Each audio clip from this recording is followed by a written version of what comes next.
இப்போ முகேஷ் அம்பானி மாதிரி ஒருத்தர் செல்வாக்கா வசதியாக இருக்கணும் அப்படின்னா அவர் ஜாதகத்தில் எது பலம் பொருந்தியதாக இருக்கணும்? അതേമാതിരി അവരെടുത്ത് നമ്മൾ വന്നിട്ട് ജാതകം പാത്തിട്ട് പ്രയോജനമില്ല. അത് എന്നോടൊരു അനുഭവത്തിൽ അവരുടെ അതേ രീതിയിലുള്ള ഒരു ഇടത്തിൽ ഞാൻ ബോംബെയിൽ പോയിട്ട് ജാതകം പാത്തത്. ജാതകത്തിൽ കട്ടത്തിലൊന്നും അവർക്ക് മണ്ടയിൽ ഏറുന്നതില്ല. அப்பா வந்துட்டு 400 கோடி சொன்னால் வீட்டுக்கார்த்தி 600 கோடி சொல்கிறேன். பையன்னு പറഞ്ഞു കഴിഞ്ഞാൽ 1000 கோடி சொல்கிறேன். അവർക്ക് കോടിയുടെ ബിസിനസ്സിൻ്റെ വിഷയങ്ങൾ മറ്റുംதான் തെരിയണം. അല്ല അവിടെ രാഹുവാണ് കേതെന്ന് പറഞ്ഞാൽ അവർക്ക് മണ്ടയിൽ ഏറുന്നതില്ല. അതിനാൽ അതും ശാസ്ത്രമായിട്ട് ഒത്തു പോകണതില്ല.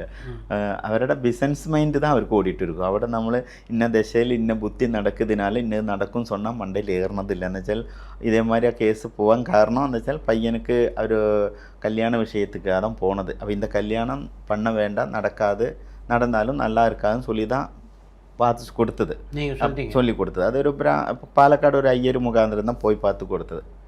അപ്പോൾ അവർക്ക് അതൊന്നും പ്രശ്നമില്ല. അവർക്ക് ബിസിനസ്. ലാസ്റ്റിൽ ഞാൻ പറഞ്ഞു നമുക്ക് ഒത്തുവരില്ലാണ്ട് ഞാൻ വന്നത്. ഇപ്പോൾ അതേ പയ്യൻ വന്നിട്ട് കല്യാണം കഴിഞ്ഞതുക്കപ്പുറം ഇപ്പോൾ വന്നിട്ട് 25 കോടി രൂപ സെറ്റിൽമെൻറ്റ് കൊടുത്തിട്ടാണ് ഡൈവേഴ്സ് പണത്. தெரிஞ்சுதான் என்ன வச்சால் அந்த பொண்ணுக்கு ஃபிக்ஸு. இது ஃபிக்ஸ் உள்ள விவரம் பொண்ணு வீட்டுக்கார் மாப்பிள்ளை வீட்டில் சொல்லலை. அவரும் வசதி இல்லாதவர், இவரும் வசதி இல்லவர். இவர் எங்கேயோ டூர் போகும்போது தான் அது தெரிஞ்சிருக்குது. இப்போ அது டைவர்ஸ் பண்ண வேண்டிட்டு 25 கோடி ரூபா செட்டில்மெண்ட் செய்து தான் அது ரிலீஃப் ஆகிட்டு வந்தது. திருப்பி എനിക്ക് ഫോൺ பண்ணிட்டு ജാതകം பார்க்க പറഞ്ഞു. എന്നെ വിട്ടിരുங்க സാർ പറഞ്ഞു. കാരണം വെച്ചാൽ നമുക്ക് അവർക്ക് ശാസ്ത്രം അത് ഒത്തുവരില്ല.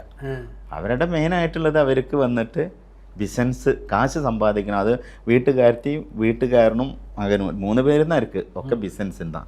അവർക്ക് சாப்பாடு சமைக்கிறதுக்கு ആൾ എല്ലാத்துக்கும் ആൾ தான். അവർക്ക് ഇങ്ങനെ കൊണ്ടേ വെക്കണം. അവർക്ക് ഒന്നും തെരിയേണ്ടതില്ല. അവരുടെ നമ്മളിപ്പോൾ ജാതകം பார்த்துட்டு പ്രയോജനമില്ല.